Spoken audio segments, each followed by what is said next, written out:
बिस्मिल्लाहिर्रहमानिर्रहीम, अस्सलाम वालेकुम। बहुत ही एक जाना-माना ब्रांड, अ, मैं तो पायनियर समझता हूँ इस ब्रांड को परफ्यूम्स में। और आज इस परफ्यूम की बात करेंगे।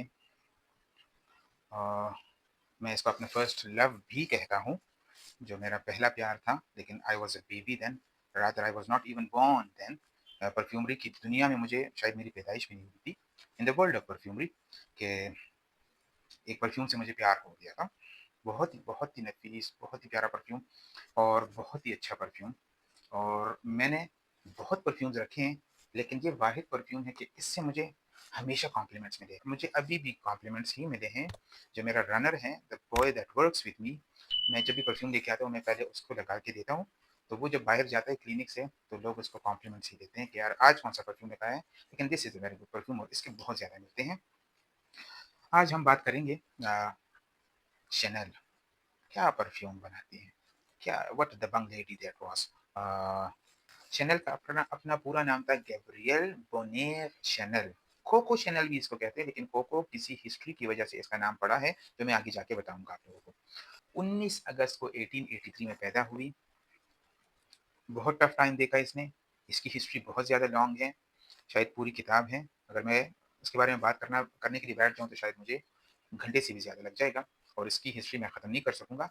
हमारा टॉपिक ऑफ द फोकस है, हमारा फोकस शैनल के ऊपर नहीं है, द लेडी के ऊपर नहीं है, हमारा टॉपिक परफ्यूम के बारे में है।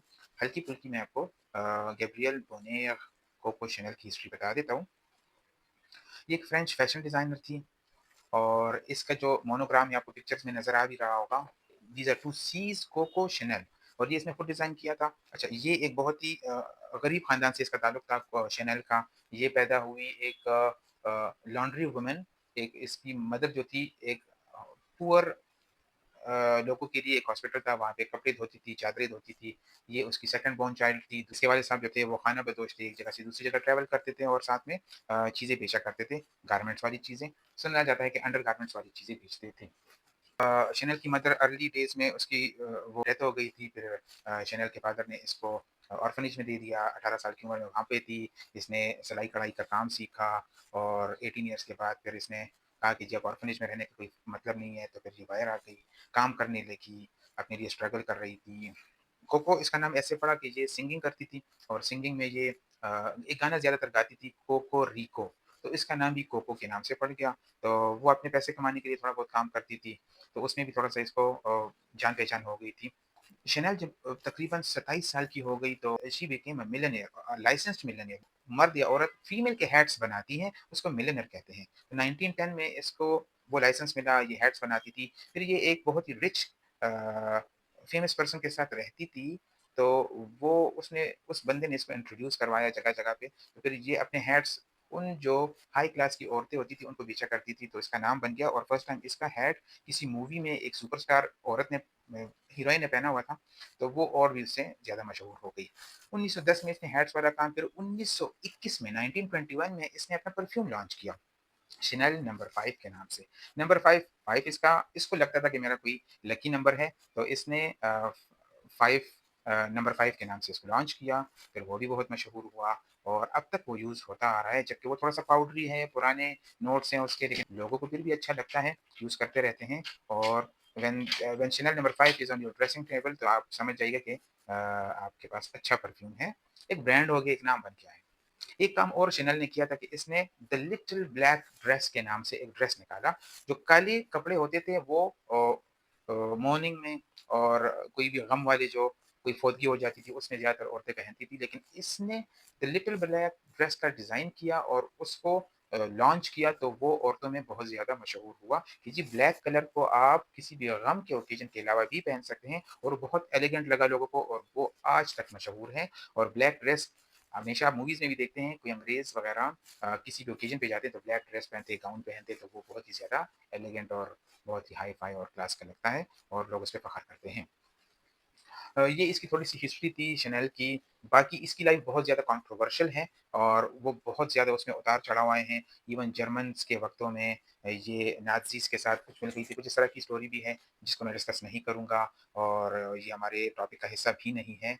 और ये फिर तकरीबन होटल रिट्स में इसने ज़िंदगी के आखिरी 30 साल गुज़ारे। एक बात मैं ऐड कर लूँ कि ये इसने 1939 में सेकंड वर्ल्ड वॉर की वज़ह से अपनी जगह बंद कर दी थी। शी मूव्ड टू जर्मनी, वहाँ पे इसने 1954 तक वक़्त गुज़ारा और उसमें भी बीच में दूसरी जंग अज़ीम 1945 में ख़त्म भी हो गई, फिर इसने बाकी ज़िंदगी वहाँ गुज़ारी। 1954 में दिमाग ने क्लिक किया कि जी मुझे वापस पेरिस, फ्रांस जाना चाहिए और अपना काम वापस शुरू करना चाहिए। तो 1954 में इसकी 70-71 साल उम्र थी और ये दबंग लेडी की तरह वापस आ गई और छा गई। लेकिन जैसे ही इसने अपना पहला गारमेंट्स का एक शूट किया, तो वो फ्रांस के जो जर्नलिस्ट थे, उस वक़्त के फ़ोटोग्राफ़र थे, उसने बहुत ही नेगेटिविटी फैला दी और इसका बहुत ही मज़ाक उड़ा और इसका पहला जो शो था वो स्टॉप हो गया और लोगों ने इसके कपड़ों का बड़ा मज़ाक उड़ाया। आपको पिक्चर्स में एक तो इसके कपड़े मशहूर हुए थे, वो ड्रेस आपको नज़र आ रही होगी।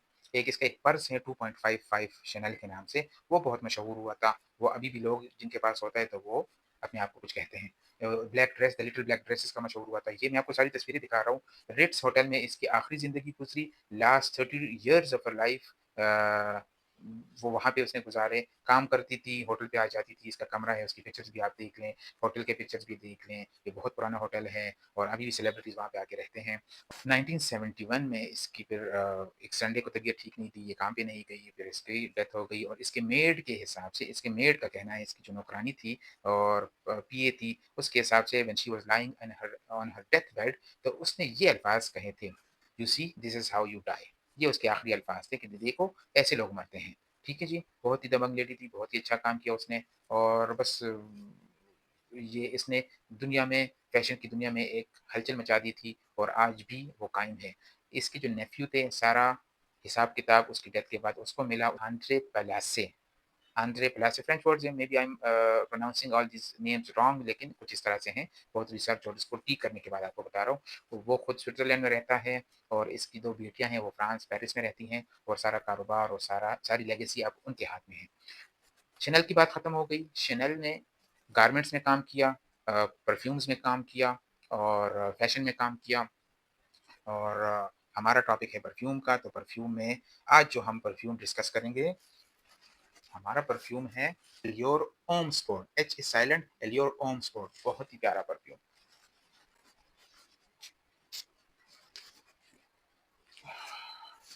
बहुत ही ज़बरदस्त। This is my all time favourite perfume, I love it and मैं इसको अपनी कलेक्शन में छुपा के बैक साइड पे रखता हूँ कि मेरी फैमिली वाले इसको बार-बार यूज़ ना करें। जितना ये सिंपल है, इतनी मुझे इसकी तारीफ़ें मिलती है। बहुत सिंपल सा कैप है इसका, क्या बलाग का परफ्यूम है, क्या ज़बरदस्त परफ्यूम है। एलियोर ओम स्पोर्ट, ठीक है, ऊद द टॉयलेट है ये। 2004 में ये परफ्यूम लॉन्च हुआ था और मुझे तब ही इस परफ्यूम से प्यार हो गया था।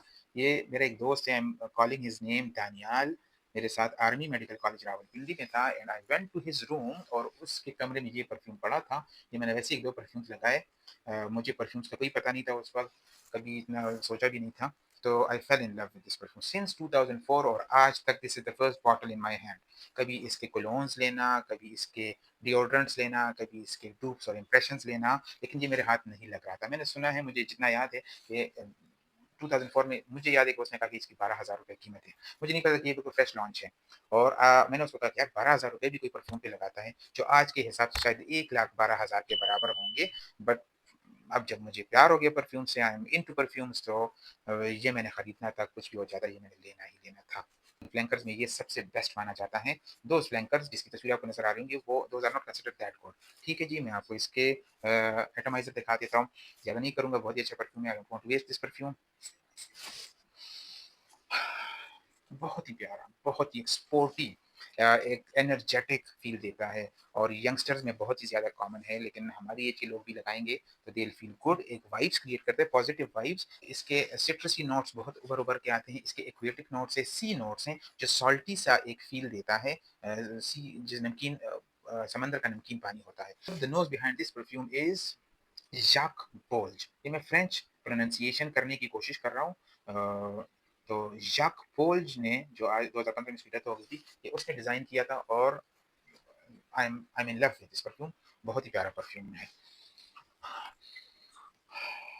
इस परफ्यूम के टॉप नोट्स में आते हैं ऑरेंज, सी नोट्स, एल्डिहाइड्स और मैंडरिन।